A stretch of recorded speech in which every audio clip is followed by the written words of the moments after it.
Persuasive Speech is number 9, but it's my 10th, it's my last speech. All right. Mine, I have Persuasive Speech.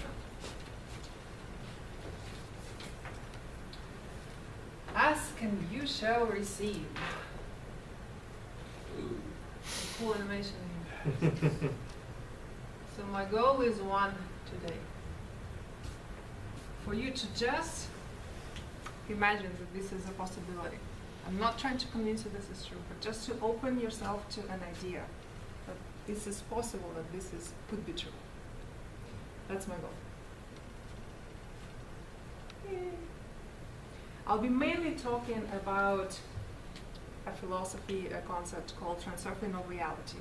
And it's coined by the author and philosopher, Russian modern philosopher Vadim Zeland.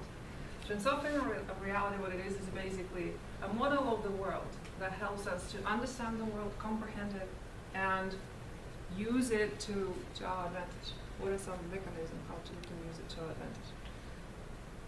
In a way, how do we ask so that we shall receive? That's what it boils down to.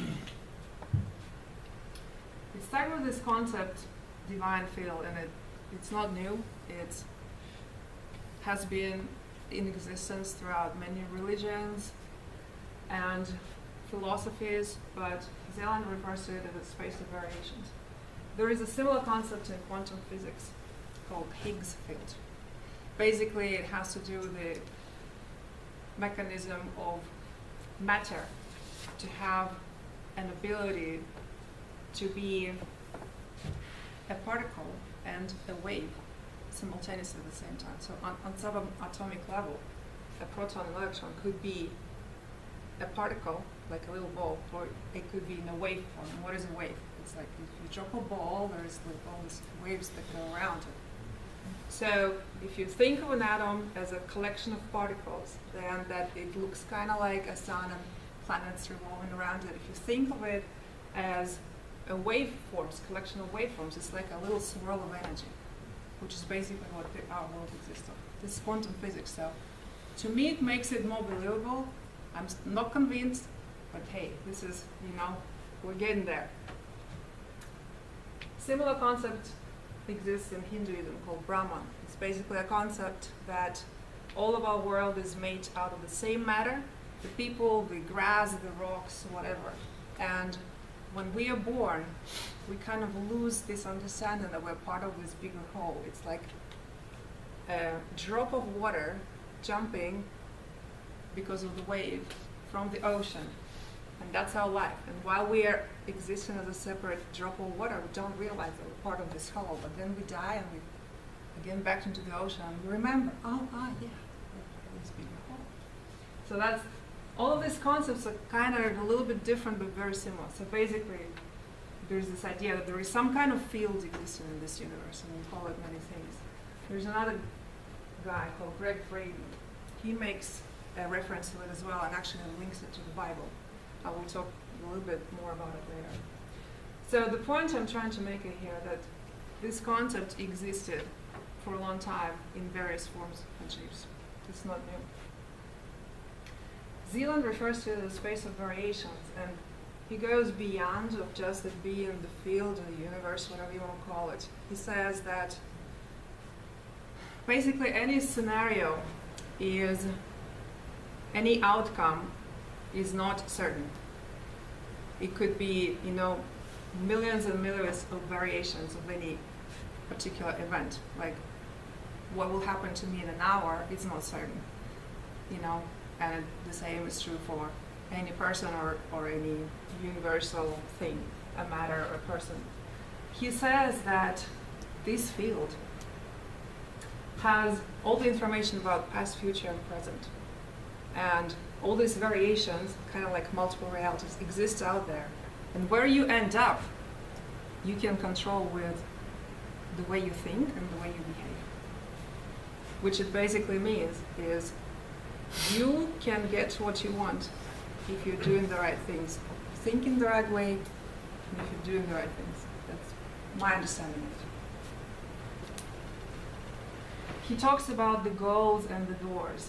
So the field idea is really foreign is really foreign and very not believable. And I can't say that I'm myself convinced that this is how it works, right? I'm not 100% convinced. Quantum physics having similar ideas kind of makes it more believable, but still I'm not 100% convinced.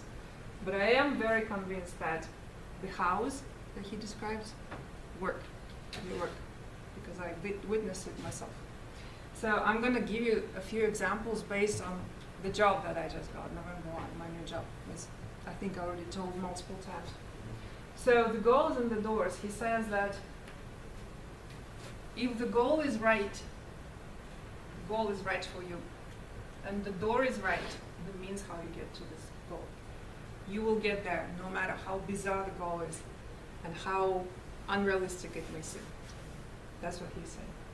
And the way you know that the goal is right for you is by achieving a unity between the soul and the mind. He says that the soul is kind of like this little child. It doesn't know boundaries. It just, I want, right? It doesn't think about how, it doesn't think about is it possible. The mind on the other side is kind of like a little control freak in us. It says, oh, but how am I going to get there? Am I competent enough? Am I this enough? Am I that enough? So when there is a unity, you get this warm, fuzzy feeling inside of you, and that's how you know the goal is right for you. Greg Braden talks about similar concepts, and he references the Gospel of Thomas.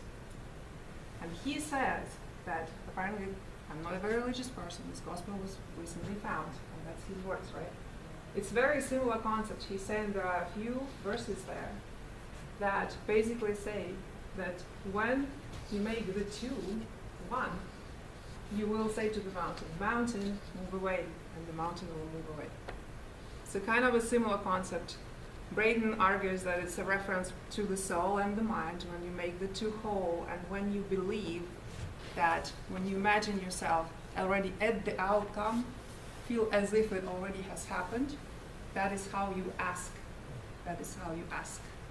When you make yourself into a state of mind that it already happened, as if it already happened. That's how it asks, and that's how the field understands your ask, and you get your delivery.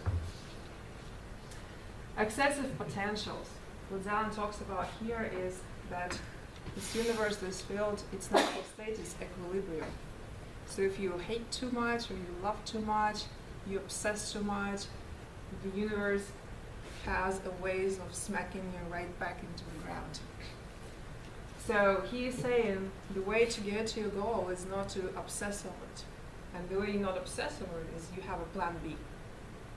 So in my job, when I applied for my job, I had 3 other jobs that I didn't like so much, but they were my plan B, so I was not as obsessive about the love of my love job. The wave of luck is basically a concept that when you think about positive things, more positive things happen to you. If you think about negative things, more negative things happen to you. A law of attraction.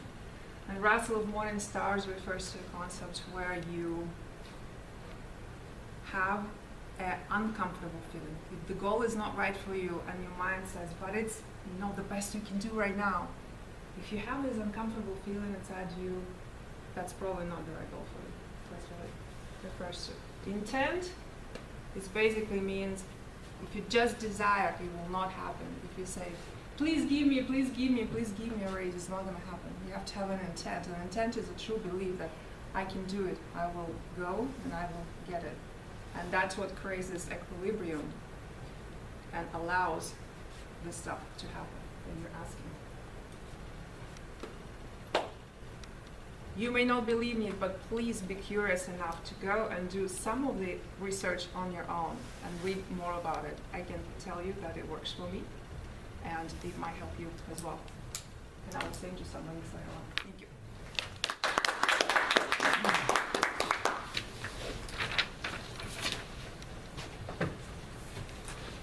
Thank you, Oxana.